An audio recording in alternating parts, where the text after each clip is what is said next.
Good afternoon, ladies and gentlemen.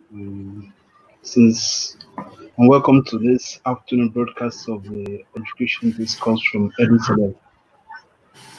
Since last December, when the COVID-19 pandemic broke out, over 7 million cases have been recorded worldwide, and for almost 400,000 deaths have also followed it.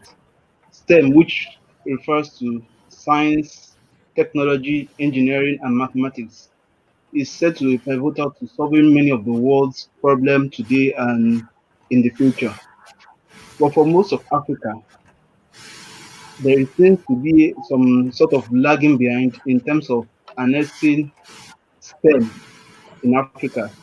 And from various statistics, it has shown that among all the countries in Africa, we are faced with a situation where,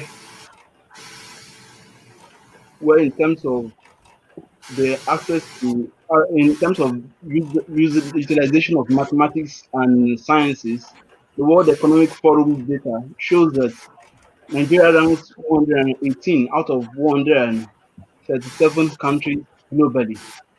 And in this ranking, we have more than 22 countries in Africa alone ranking higher than Nigeria. And in all this, we will see that the country that's referred to as the giant of Africa, along with other co-giants like South Africa and Egypt, rank from 118 below in the global ranking on science and mathematics. What are the gaps in science, technology, engineering, and mathematics in Nigeria and in Africa generally? To help us understand this, we are joined by two guests from South Africa. We have with us from Johannesburg, South Africa. We have with us Dr. Lawan Abdulhamid. Dr. Abdulhamid is a lecturer in the University of the Witwatersrand, South Africa. And we are also joined by, from Lagos, we are joined by Ms Adetola Salau. Ms Salau is a senior special assistant to the Lagos State government on science, technology, and engineering. Science, technology, engineering, and mathematics, STEM education.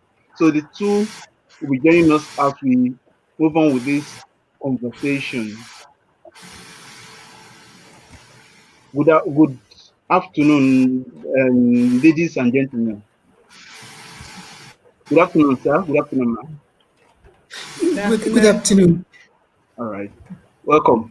So I will starting with Ms Salau.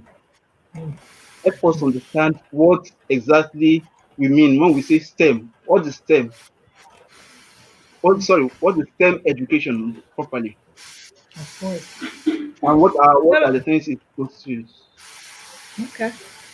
STEM education is infusing all these elements that you just mentioned together. It's a pedagogical model of infusing science, technology, engineering, mathematics together when you're teaching. And in essence, when we talk to our students, I like to describe it as using the knowledge that they have from those 4 areas to apply to solving problems. So that's what STEM education is in essence.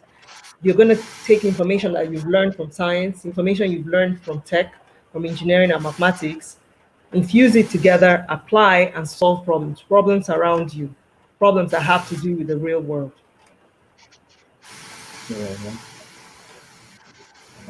Thank you so much. So, Dr. Lawan, I would like you to help us understand what are the necessary requirements that what are the things that need to be put in place for STEM education to work well? Thank you very much for having me. As my colleague just talked about it, STEM education is not a separate subject. It is the application of the process and skills learned in the 4 subjects that you just mentioned: science, technology, engineering, and mathematics. For STEM to work, there are 2 important things that need to put in place, particularly in our schools. One, we need the quality teachers. That's very important because teachers are the driving force in the implementation of the STEM education. And secondly, we need the resources that are needed to be able to implement the STEM education. The technology,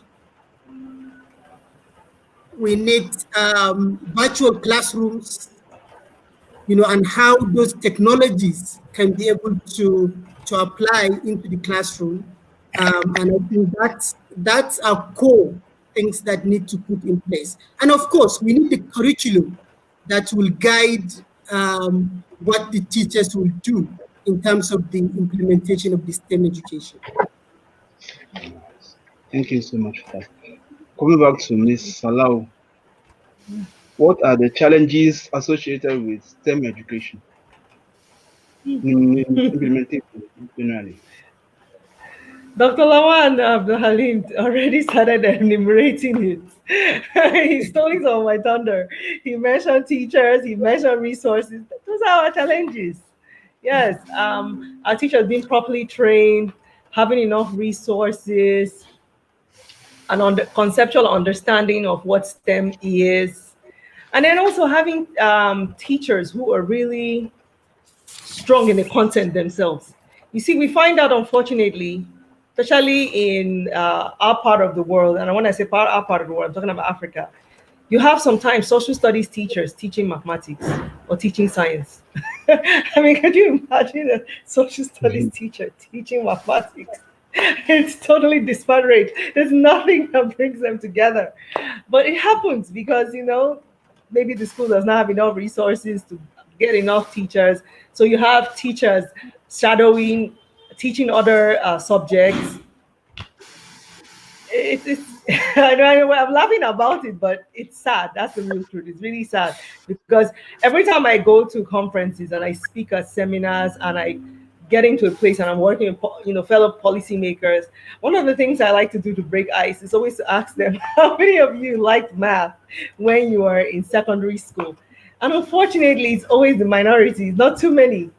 And why? Because they had bad teachers. And if you go back, you see that a lot of those teachers are not really strong in their content. And they were the ones who somehow were the ones teaching our children. So teachers are really the backbone. So like I said, he mentioned it already, and it's true. Those are a lot of the challenges that we have. Okay. So, according to data from the Nigerian government, at the university level, is stated that only 22% of graduates that study STEM-related courses are female. How do we ensure that we reduce the gender gap in STEM education? So, Dr. Abdulhamid. Okay, thank you. Before coming to your question, I think I want to elaborate more on what Mrs. Salau has talked about. There is a study that has been conducted by McKinsey and Co. And what they did was they tried to find what is the common characteristics in the best performing schools in the world. And they found that there are 3 common characteristics. And these 3 common characteristics are: one, getting the best teachers. Those schools have the best teachers. And secondly, get the best out of the teachers. It means there is a continuous professional development of those teachers. That's right. In the schools. Yes.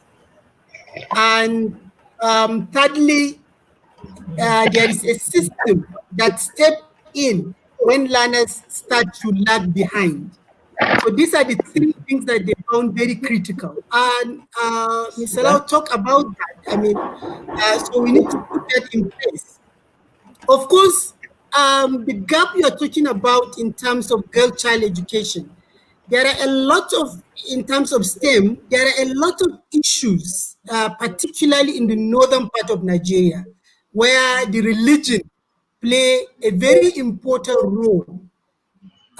You hardly find, a female engineer from northern Nigeria. There are very few, and very few studying mathematics, going into the deep of sciences.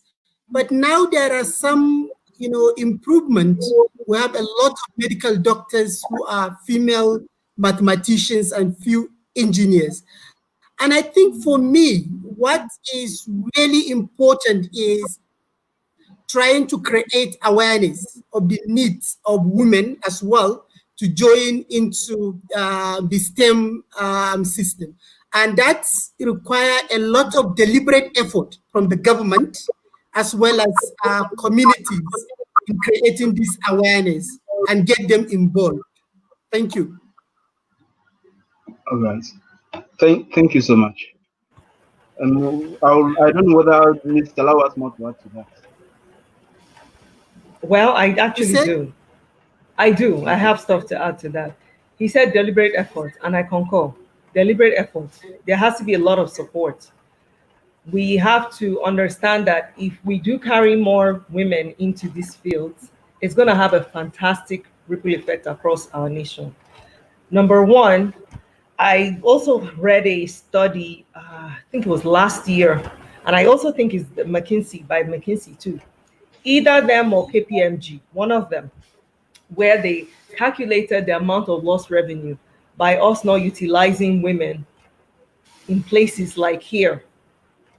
The women are not being utilized in those STEM fields, those STEM careers, using the resources, that the mental resources they have to now produce and add value to our society. How much was lost across society for all of us? And it was enormous. And I look at that and I tell myself and I challenge, like I said, whenever I go to the workshops, whenever I'm interacting with people, educators, parents, I challenge them that each of these children that we don't encourage, and we tell them, oh, it's so difficult, oh, why should you even bother to go do this? We're depriving society as a whole for what they're going to contribute. We're depriving society of the abilities that they have, that they're going to share, and how they're going to make society better as a whole.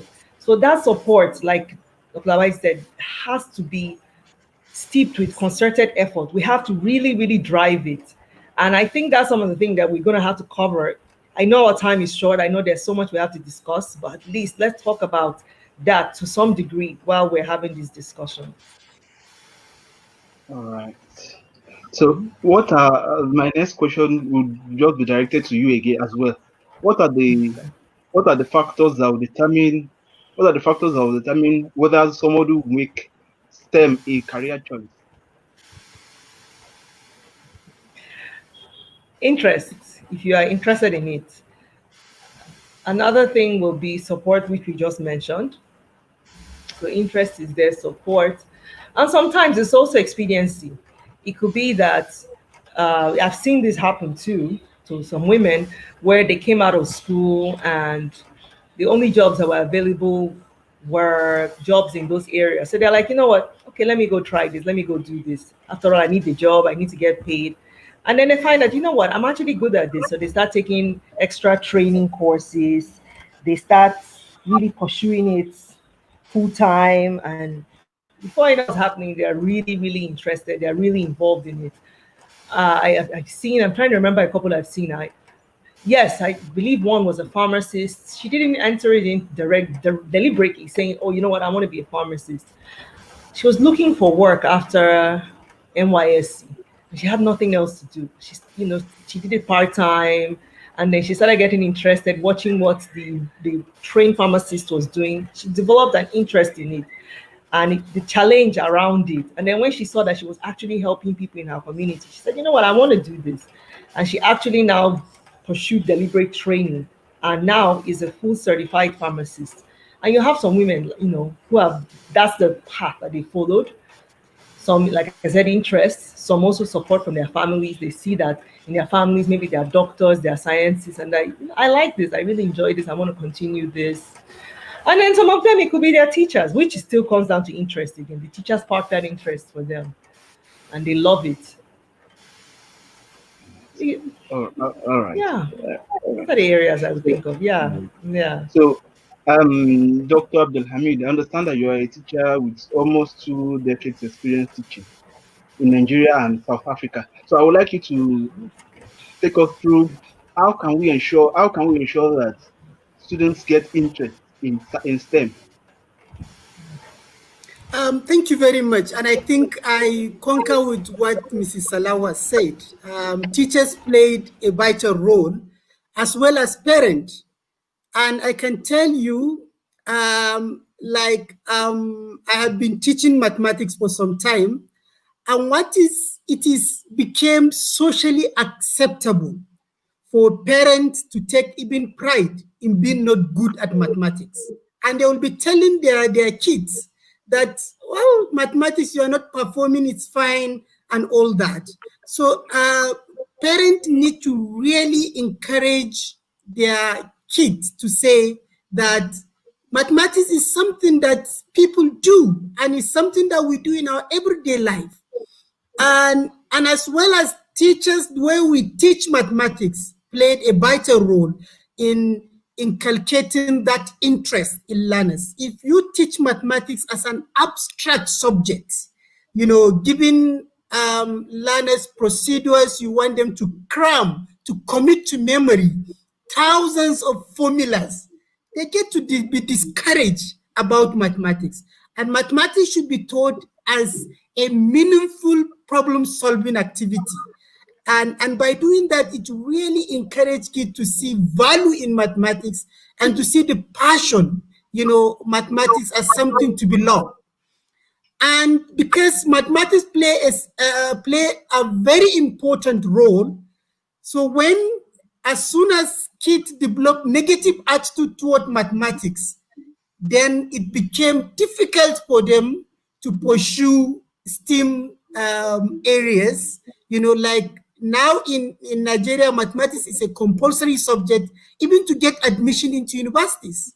So as soon as that has not been getting it right, is a problem. So in my experience as a teacher, I always discourage teaching mathematics in a way that communicating procedures or getting kids to memorize formulas into their memory. Rather, I will see mathematics as a meaningful problem-solving activity. All right. Thank you so much for that insight given on developing interest in mathematics. So for going further, we look into the issue of the facilities. It says that the availability of facilities is one of the factors hindering success, Nigeria and Africa's success in STEM education, even in education generally. We understand that the government in its policy gives priority to science, STEM education in some way in terms of policy. At the university, at the tertiary education level, it is mandated upon universities, for example, to ensure that in the admission processing, at least 60% of the people that are given admission at the universities are in science and technology related courses. In polytechnics, it's even higher. In polytechnics, 80% or more in polytechnics. Even as much as, even where some institutions that are specialized are not able to meet up with this demand, they have to turn themselves into conventional universities and perhaps change their names, like what is going on at Yola, the Modibo Adama University of, it used to be a University of Technology. Because they could not meet that requirement, that university is now turning into a conventional university because for several years they failed to meet up that requirement. In some other cases, we've seen cases in where a university of a specialized university of agriculture will be admitting students to study law or to study journalism and all such courses like that. So we have seen this going on. How can we ensure that we are able to implement these policies well? I will take that question to Ms. Salau.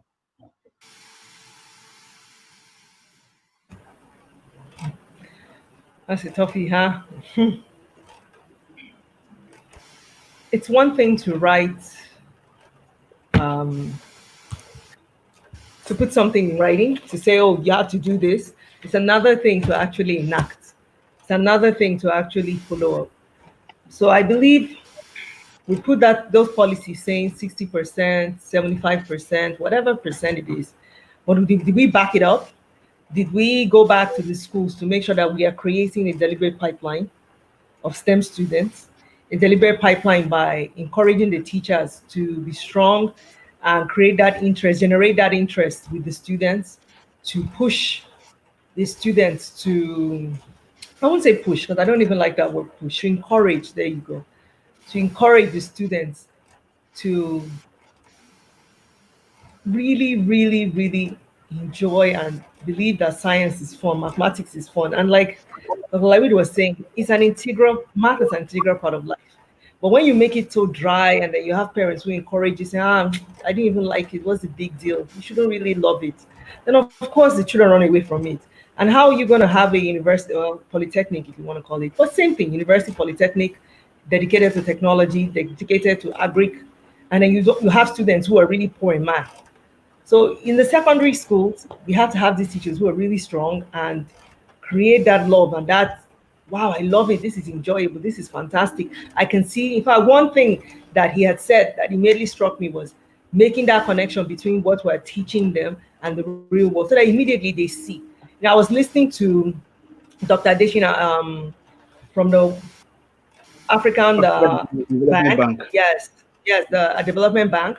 And over and over and over for the past 2 months, we've been inundated with videos and reports of him talking about how agric is the new oil in Africa and how we need to pay attention to it. And he's right. If you look at the numbers, our numbers are increasing, our population is increasing.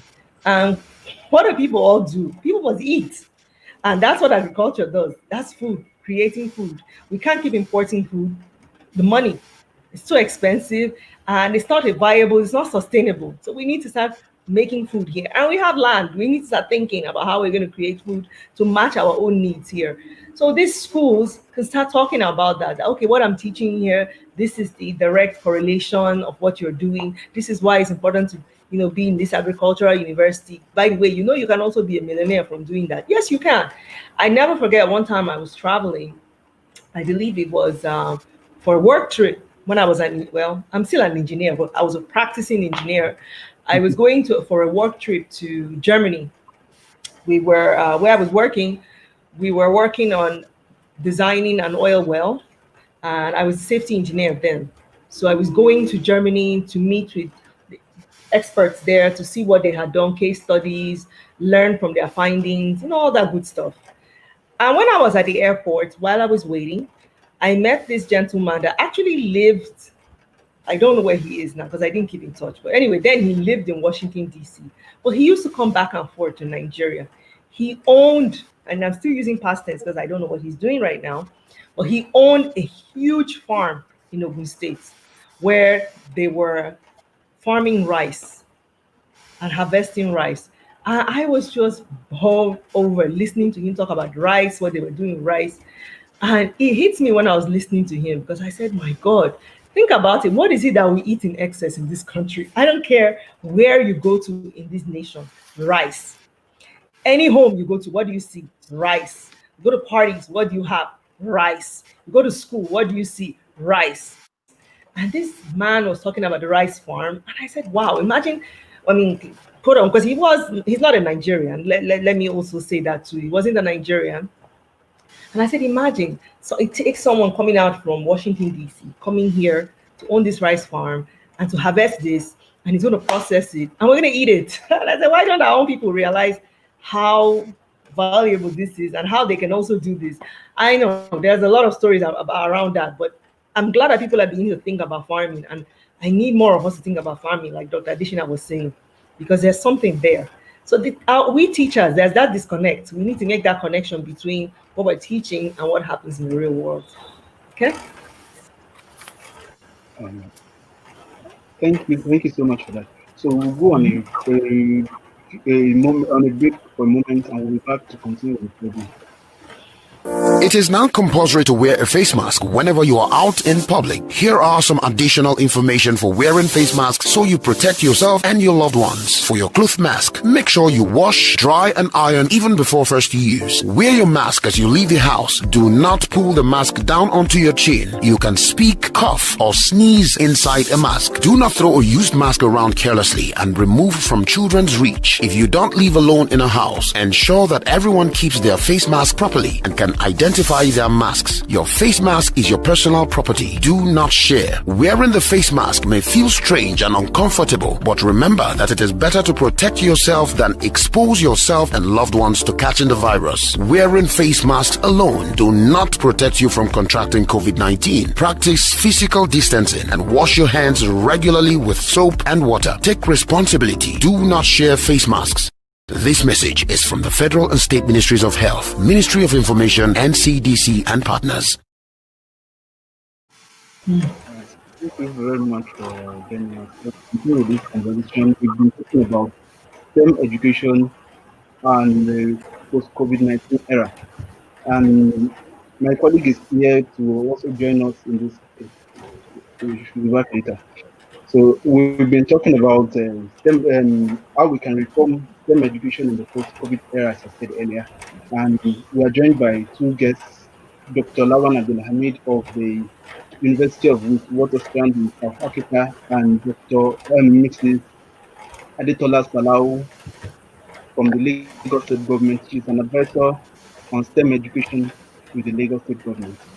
So before we went on the break, we were talking about, we've already talked about some aspects of including some people in the society in STEM education. I would just like us to go into another area. The persons living with disability. Last week, we talked about our education discourse last week was focused on special education. And one of the questions that we were not able to ask then is relating to this, actually. Somebody sent a question, but we could not read it during the live broadcast. Yeah. The person asked that why is it that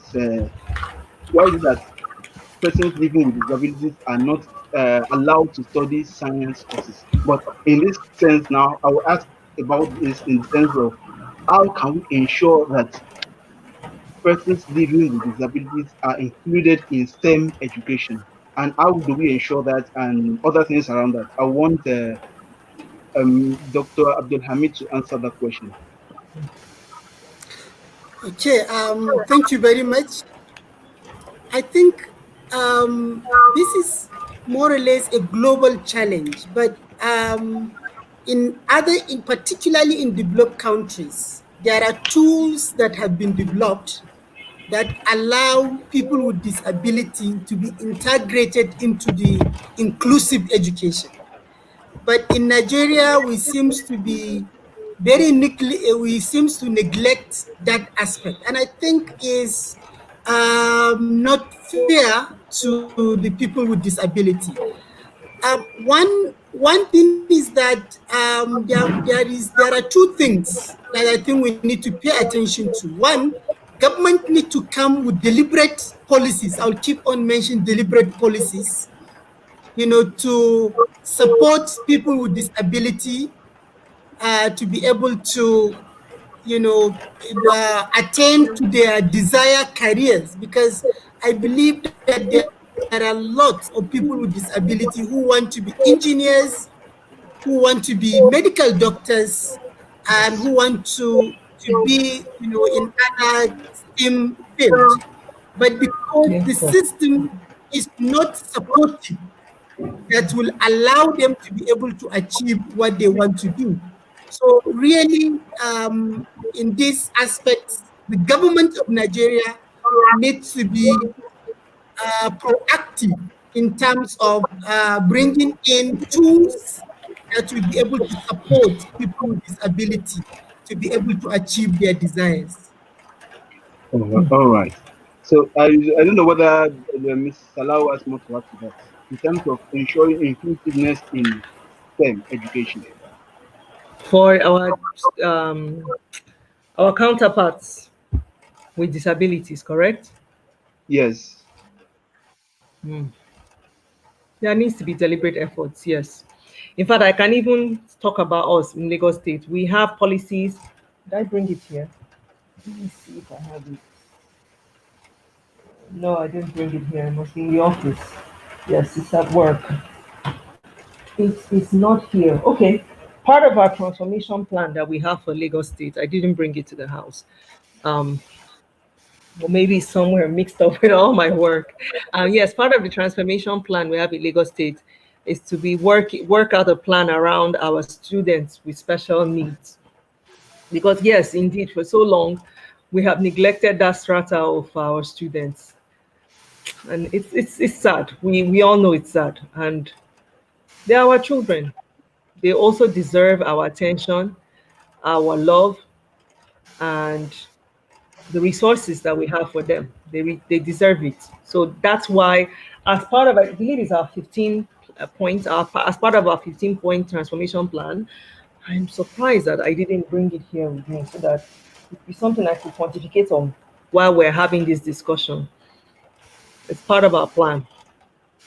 We need more states to be deliberate and to also enhance ideas like this in their own plans around education, because they are a huge part of us and they're important too.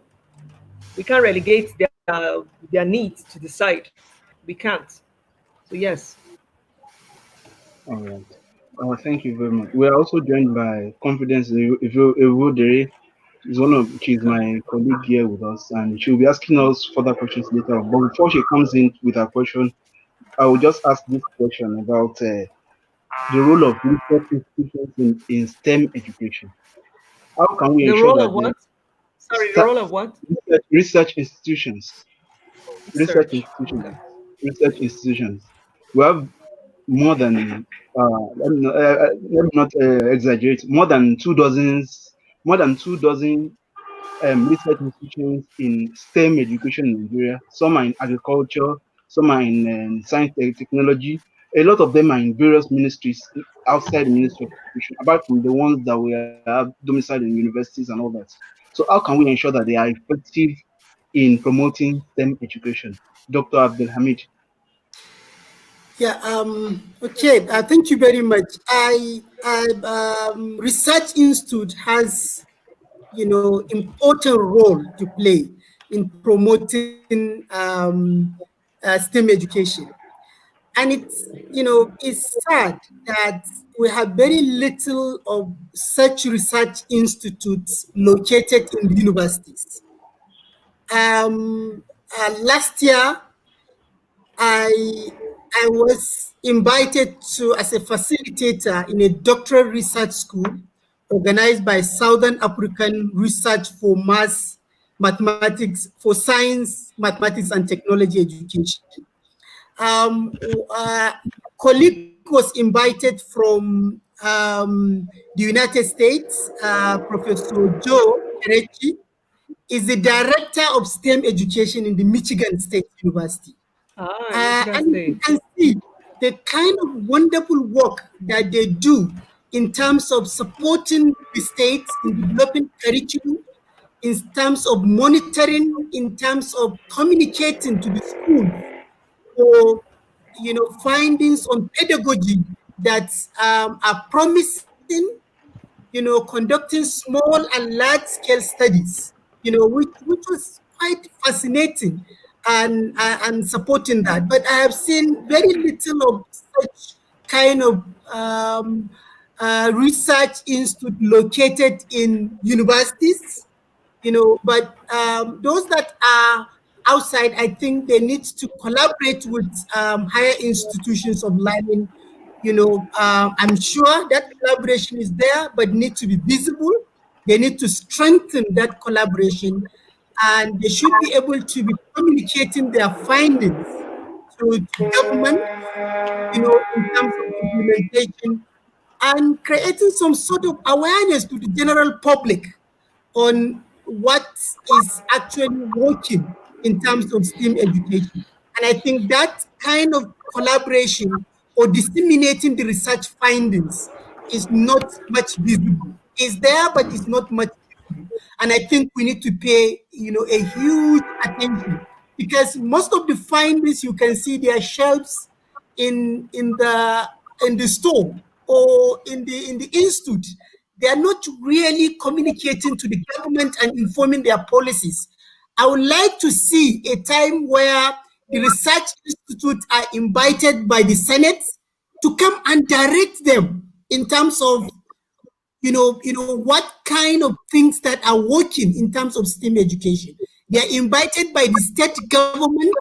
We want to see where state governors inviting this research institute or taxing them to conduct research related to the local problems that we have, and we find solution to that. So research institute have a greater role to play.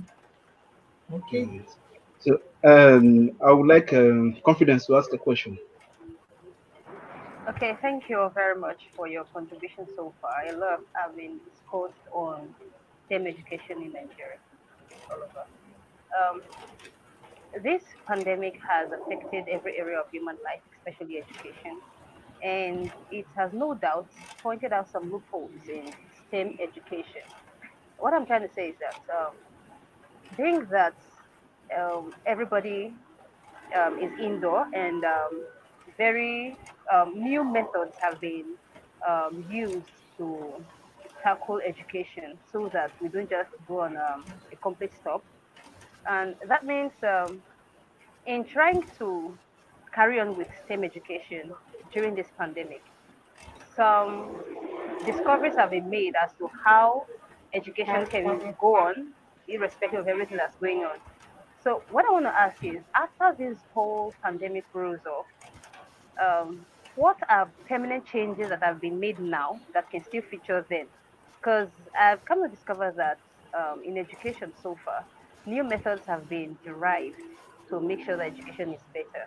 Now, when we all go out of this pandemic and all of that, are there specific changes that are going to be permanent in STEM education as a means of improving on it?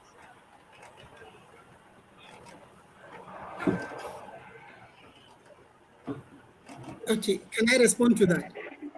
Yes, you can. Go ahead, Doctor. Okay, confidence. Thank you very much for your question, and I think it's very important one. One thing that I have to say is that all the government efforts currently are not about controlling the spread of, are not about controlling the virus. Their effort is about slowing, is about slowing the spread and flattening the curve, because this pandemic is something that it has to stay with us for some time. It has to stay with us for some time. So we have to find alternative means in which education should carry on. And, basically we most of us, particularly in Nigeria, we are not much ready to, to start thinking about that.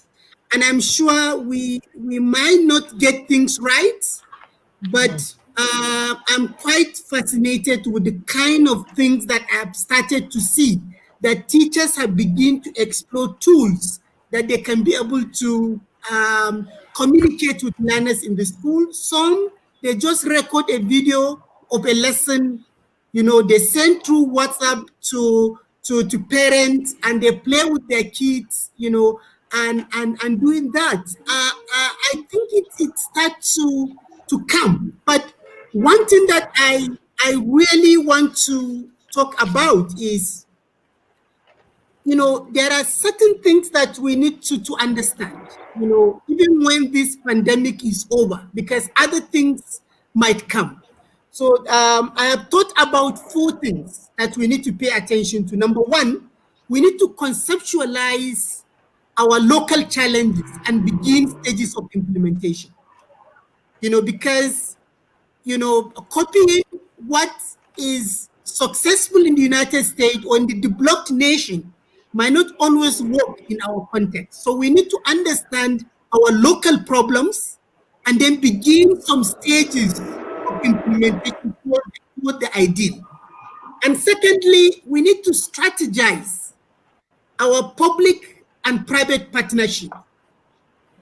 I have seen here in South Africa where the private sector are coming to support, the public schools in terms of feeding programs, in terms of provision of facilities, in terms of a lot. And I have seen also happening in Nigeria, but that needs to be deliberate and we need to really strategize on that. And secondly, and number three, we need active community participation. The schools are located in a community. The community should not hold their hands. They also need to come into the school and be able to be checking what is going on and what kind of support they need to be able to do that. And that requires leadership both from the school and from the community, that they can be able to come together and do that. And number four, that there must be slow and steady integration of technology into the classrooms. And I think that is important. And it's something that we don't have to take it very far. We start from the basics. Like if I'm talking about our higher institution of learning, currently in most higher institution of learning, there is functional ICT centers in Nigeria. There are portals for online registration, processing of results, computer-based tests, and so on. So these things are there. And most of our lecture halls, there are smart boards, there are PowerPoint projectors, they're all there. So we are not Nigeria as a country. We are not starting from afresh. These things are there, but they are underutilized.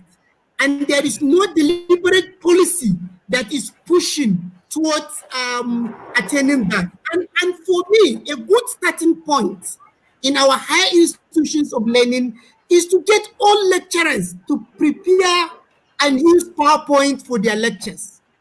Let it be a policy. No lecturer will come and just be talking to the student. At least let them prepare a PowerPoint and be able to use that for their lectures. And then we need to create effective means of online communications with students via robust learning management system. When I talk about learning management system, it's not just websites in the university where they put in resources. It has to be a way and a means in which we can be able to communicate in effective ways with our students. And then we require lecturers to at least record their teaching and upload on the learning management system so that students can be able to follow up what is already in place. And faculties and departments should create online platforms for meetings, consideration of results, admissions, and etc. to minimize physical meetings. And then staff should learn to work more productively in the comfort of their homes. We need to learn how can we work productively from home. And there is need for increasing means of assessing students via online tools. I think these are important, and I'm sure these are not something new in our education system. There are things that most of lecturers, have been actually doing that, but there are very few that are doing that. Can we make sure that these basics are in place? So whenever we find ourselves in a situation like this, it will be quite easy to integrate into the use of technology in the classroom. Thank you. All right. Thank you so much for that. So I would like Mrs. Salau to talk about that. But before she talks about that, I would just like to ask this one other question that I think I missed earlier. What's the role of improvisation? I'm directing to Mrs. Salau. What's the role of improvisation in STEM education? And how can teachers What's the better role of emphasize improvisation? improvisation. We know that not all the facilities, no matter how much we talk about it, not all the facilities will be available for STEM education to be well done as is done in other parts of the world. So how can we ensure that improvisation assists us in implementing STEM education in Nigeria and across Africa? Well, the thing as a scientist is you have to learn how to what's the word? Let's see. As a scientist, you have to learn how to be flexible and adaptable. So improvisation is a huge part of being a scientist, as far as I'm concerned. And we talked earlier on. We talked about the challenges that we have with STEM education in our part of in our climb. And guess what? Resources was one of the things we had mentioned. So being that we don't have enough resources, we have to make do with what we have. We have to be creative, we have to be innovative. And I always encourage our teachers to do this.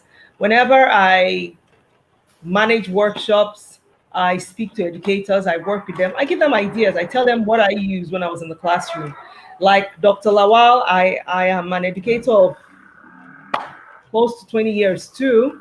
And I have taught at various levels. I've taught at a tertiary institution in the States, actually two tertiary institutions, two polytechnics. I taught middle school. Middle school is what we call senior secondary here. No, middle school, sorry, is what we call junior secondary here. And then I've taught high school. High school is senior secondary. So I've also taught those two. And I tell educators who teach across the spectrum, the range that I've taught, that whether you like it or not, you make do with what you have. You don't start sitting down longing, I wish I have this, I wish I have that. It's counterproductive. It doesn't take you anywhere. You start working with what you have.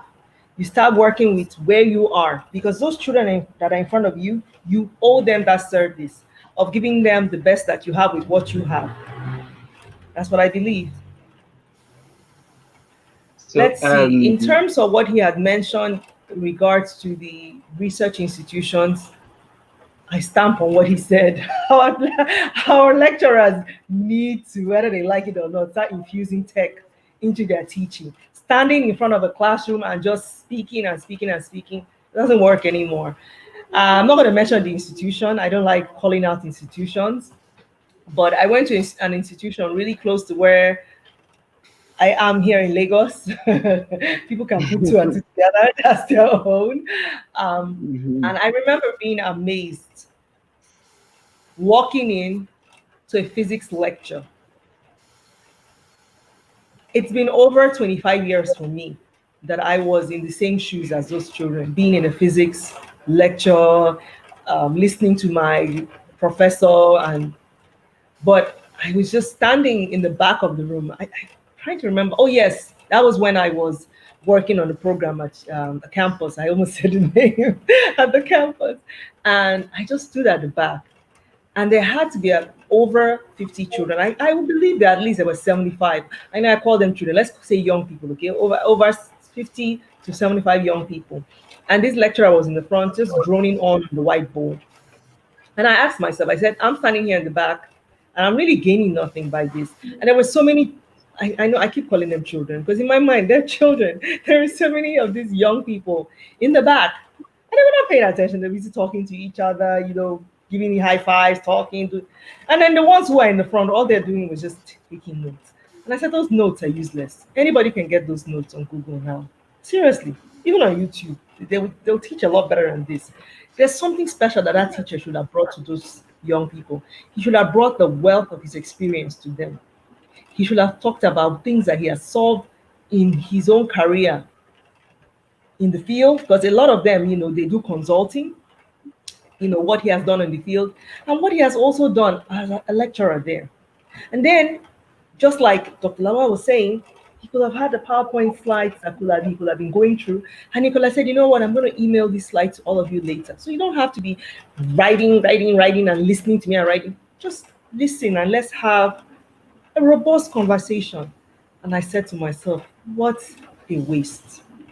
What a waste, because physics, as we all know, those of us who are in the sciences or our engineers, we know physics is a bedrock. And here he's going to turn off so many of them in that classroom.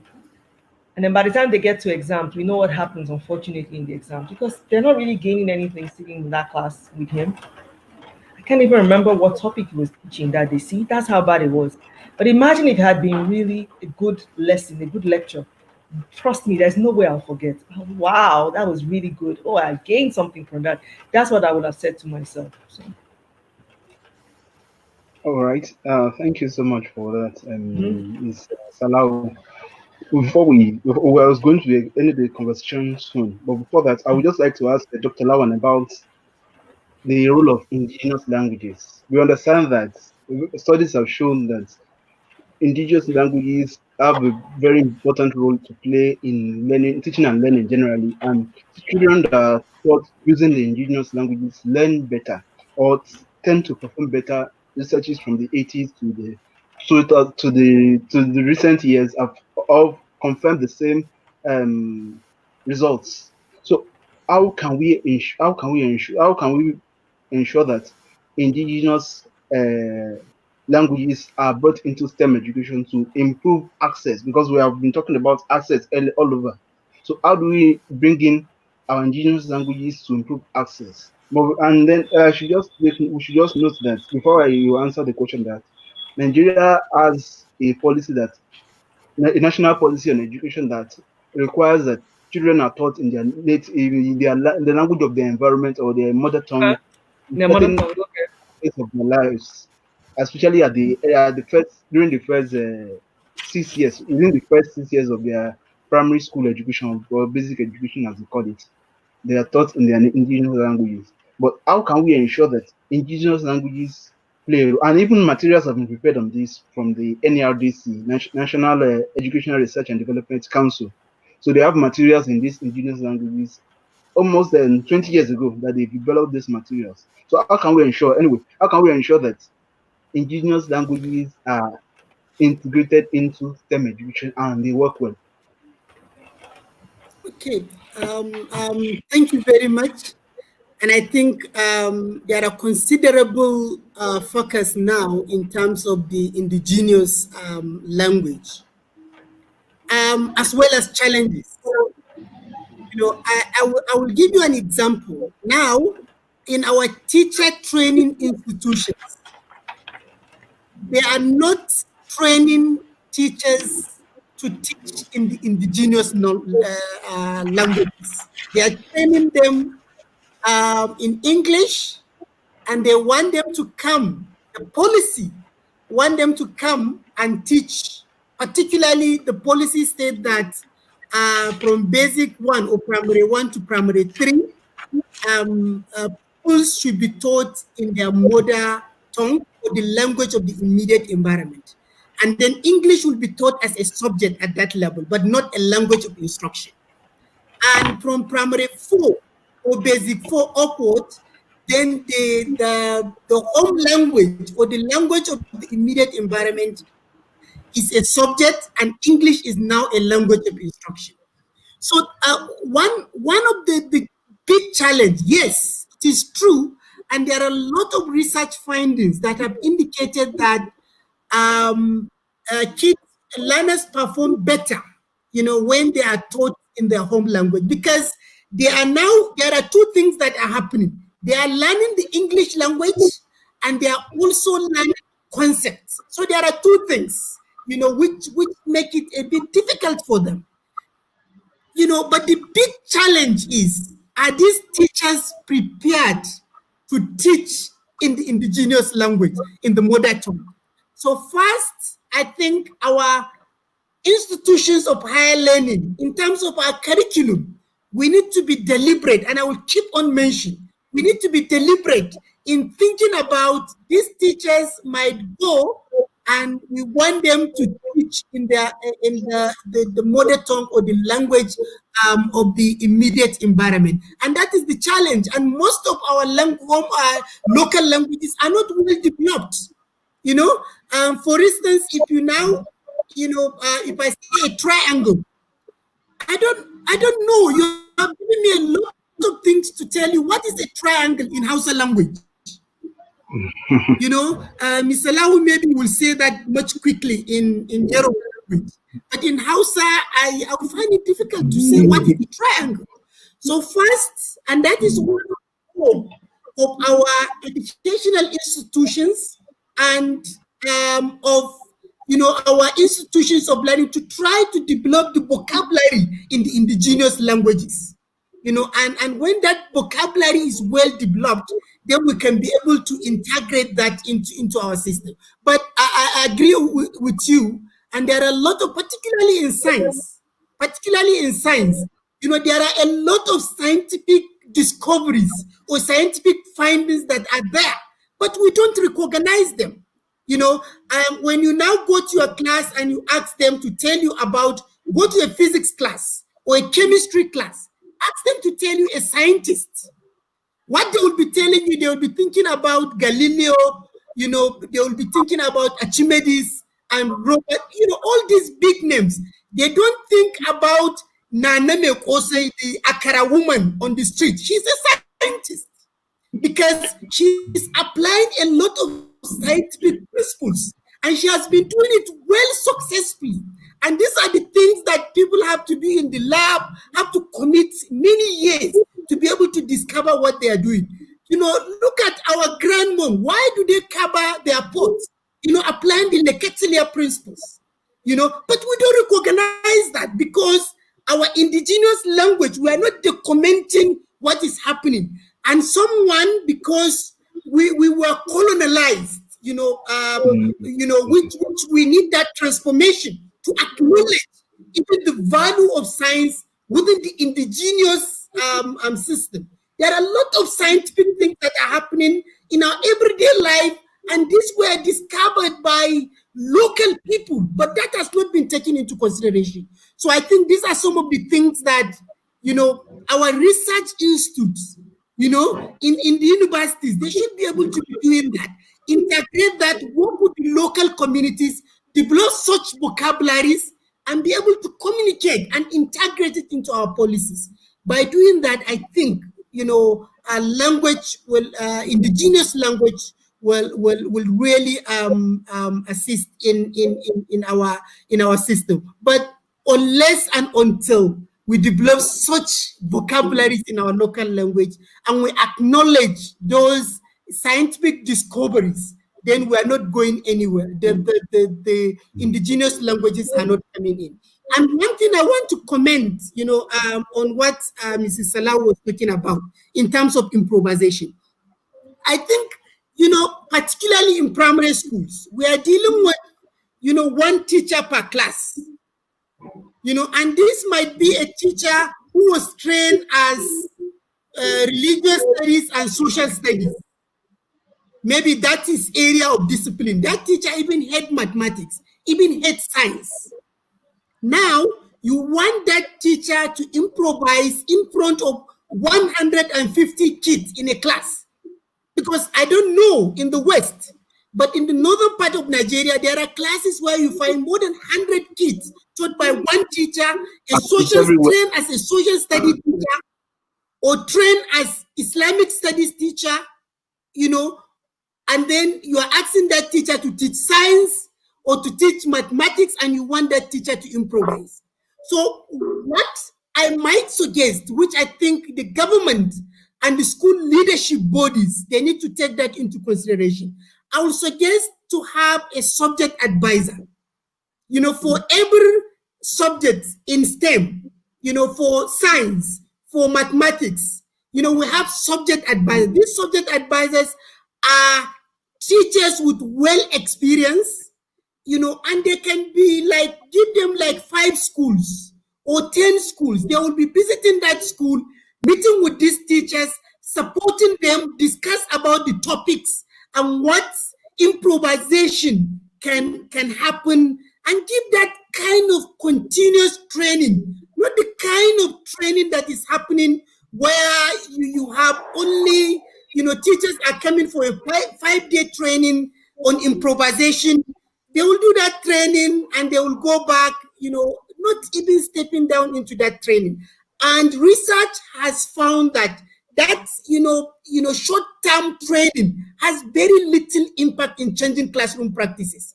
So we need a more continuous kind of training. So subject advisors who are well experienced can be trained on a short term, and they develop that into a longer continuous professional development training in our schools.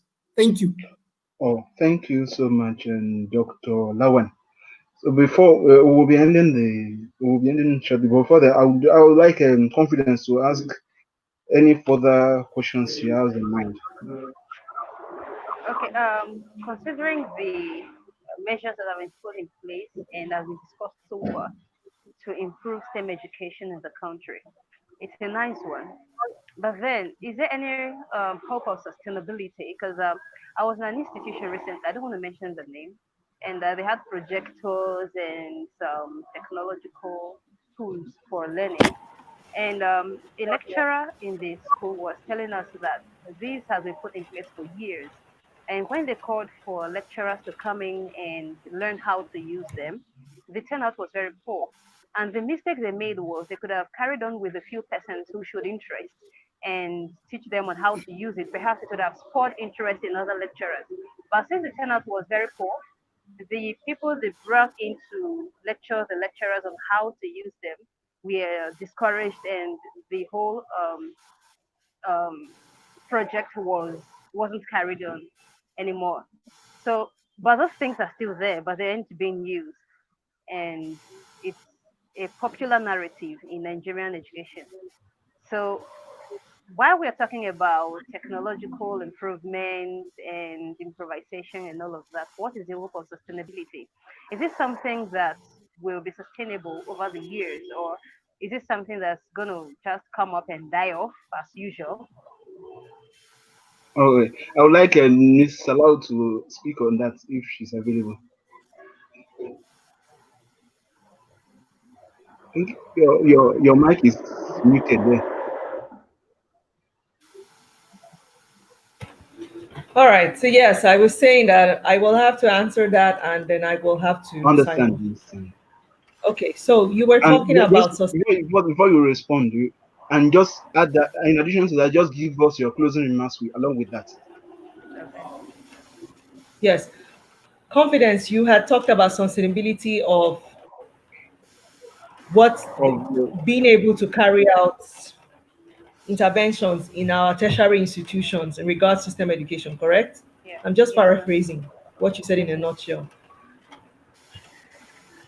A lot of what Dr. Lawal said about ensuring that we have deliberate efforts in our schools comes to play. But you know what? I agree that a lot of the responsibility is with our government, but at the same time, as educators, we do know that a lot of responsibility too is ours too. So in our classrooms, in our interactions with our students, we should see what we can do to bridge the gap. He mentioned PowerPoint lessons. I also mentioned making direct connections to what you're teaching, to what's happening in the real world. Whatever it is that will help our students really infuse their understanding of STEM and solving problems in the real world, that will really help us to drive STEM all across Africa. I cannot see anything else than that. Everywhere I go, that belief gets reinforced over and over and over. So, in closing my remarks, sorry, in closing, my remarks will be this is a long journey. It is not a sprint, it is a marathon, and it's going to take us time. I say this because we always like immediate things that happen like that. We're very used to that in this part of the world, and it doesn't work like that. I went to see, yeah, it was last year. I went to see an expert, a professor in the US, really highly recognized in STEM fields. I mean, she's an archaeologist, and this lady, she's brilliant. And she told me she actually works in a, when I say works, well, she actually believes that she's part of it, which she is, she's part of our team, but she started a nonprofit that's centered around STEM education, where they work with teachers, they work with parents, and they work with the students. And she's been doing this for 10 years. And she has a fantastic STEM center where they carry out all these activities. If I should start talking about what they're doing there, we could be here for another hour, another two. In fact, we could be here till tomorrow. I could start sharing the pictures. I'll start telling what I saw when I was there. But the long and short of it was she has been doing this for 10 years. 10 years of deliberate practice, 10 years of deliberate efforts. So like Dr. Lawal said, we're gonna have to be deliberate. We're gonna have to have these, sustained efforts. I was just reading on Twitter this morning how they were talking about people always like things that are quick, and I just do this and that's it. But consistency is key. That was what that lady did. She was consistent for 10 years, continuously doing that. And I saw the results when I was there. I mean, it was fantastic. I wish I had more time to share some of the pictures I saw in sharing the screen. Let us be deliberate and let us be consistent with our efforts, and let's not give up. That's what I'm going to say. Thank you. Thank you so much for joining us on this program. So I would like Dr. Lawan to also give us closing remarks. So though he has said a lot about some of the things that are needed in the post-COVID-19 era, so I would like him to just give us his own closing remarks as well. Dr. Lawan, please go ahead. Okay. Yes. Thank you very much. And I think there is a very important study that is published in the International Journal of Educational Development, and it's published by Shortford. And I will share that paper with you. It's really a very important one. And the title of that article was Learner-Centered Education in Developing Nations, from Solution to Problems. All what has been advocated in STEM education is about learner-centered education. It has to be hands-on. And then we need to focus on a learner, give a learner to develop his own knowledge. And research has found that it is ridiculed with failures in developing nations in terms of its implementation. Learner-centered pedagogy is excellent. It has been used in many countries in developed nations and with very fantastic results. But in developing nations, there are a lot of issues. There are a lot of issues that prevent implementation of learner-centered education. Some of the issues you talk about are problems with the nature of reforms and its implementation. We always have a lot of reforms in our education sector without taking into consideration our diversities. When we see things that are good elsewhere, we quickly transport them into our system. And that's not always work. There are lots to be done. And they talk about overcrowded classroom. Overcrowded classroom, it is making it difficult. It is making it difficult for our teachers to be able to implement learner-centered pedagogy. There are issues of, barriers of materials and human resources. There are issues of interaction of divergent cultures and the issue of power and agency. So there are a couple of important issues that, learner-centered pedagogy that we have been advocating in STEM education in Nigeria. The implementation of learner-centered pedagogy is ridiculed with failure, and it brought a lot of problems than solutions. So I think that paper is really important. So what she was suggesting in that paper was the issue of we need to think about stages of implementation. So in our own context, we need to have an adapted learner-centered pedagogy that may work in our system. And that is where our educational institutes, our research institutes need to come in to be able to work out, conduct small and large-scale studies, to be able to inform our policymakers what kind of learner-centered pedagogy that could be useful in our system. And again, I want to comment on what Confidence was talking about, a situation whereby, these resources have been provided by government in schools, in universities, polytechnics, and colleges of education. And you find them when you visit, you find that they don't even use them. Lot of covered by dust. And that is a bitter truth. And for me, this requires leadership. So the leadership of the school are the ones that will encourage effective implementation of this policy, of the utilization of these resources. Government has done their own part. Government have done their own part. They provide, there are lots of resources, ICT facilities that has been provided by Tech Fund, by NICTA, by NCC, and many government agencies, our institutions of learning. But this has not been well utilized. That is the leadership of the school. The school needs to work up. The leadership of the school need to work up, encourage participation. Make sure that you make it as a policy. And you have to do it in a very democratic way. You don't need to impose, but there are ways that you can create incentives for those that utilize those resources. And at some point in time, you need to be authoritative in terms of ensuring that has been implemented. Amao, it's a pleasure to really join you in this conversation. And I always keen to see, my country, Nigeria, is getting high, and I'm sure we have potentials, no doubt about that. Nigeria will have potentials to go to all levels, to be able to compete with any nation. But transforming our potentials into reality is the challenge.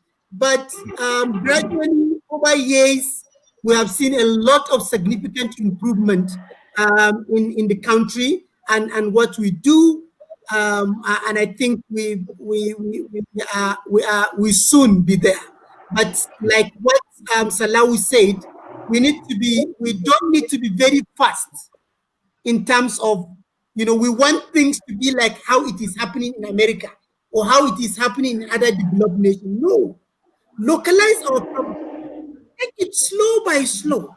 Gradually. We can be able to reach there. Because what is important is sustainability. We need to be slow and steady. We can be able to sustain that, and we can be able to localize our approach to what we do in the system. Okay, thank you. Thank you so much for that. We've been joined by Dr. Lawan Abdulhamid, a lecturer a mathematics lecturer in the University of Witwatersrand in South Africa, and Ms Adetola Salau, a special advisor, a senior special assistant rather, to the Lagos State Government on STEM education. Thank you so much, sir, and thank you so much for the two of them for joining us. So we hope to Thank see you you some very other much. time in some other conversations. Thank you, sir. Thank you. Yes, sir. So you said a lot about innovation and other things that are related to STEM education, and we hope that moving on, these propositions made by our guests and some of the comments made by some of the people that watched this video, system education in the nearest future. So I've been your host, Abdulsalam Amo, and I've been joined by Confidence Evodere. I hope I pronounced the name correctly. Yeah, it would, Derry. All right. So, and we hope to see you some other time. Next on Wednesday, I think on Wednesday, we'll be talking about a trending issue about the role of the sexuality education in limiting or in reducing gender-based violence, and we'll be joined by a set of people in that area. And on Saturday, hopefully, we'll be having another conversation on TVET, the technical and vocational education in Nigeria and across the world. How we can harness resources to make things better in the post-COVID-19 era. That will be on Saturday. And thereafter, we'll be discussing some other topics as they come on. God willing, just keep in touch by following this page or liking or subscribing, as the case may be, so that you'll be aware of subsequent programs in the near future. Thank you very much for joining us.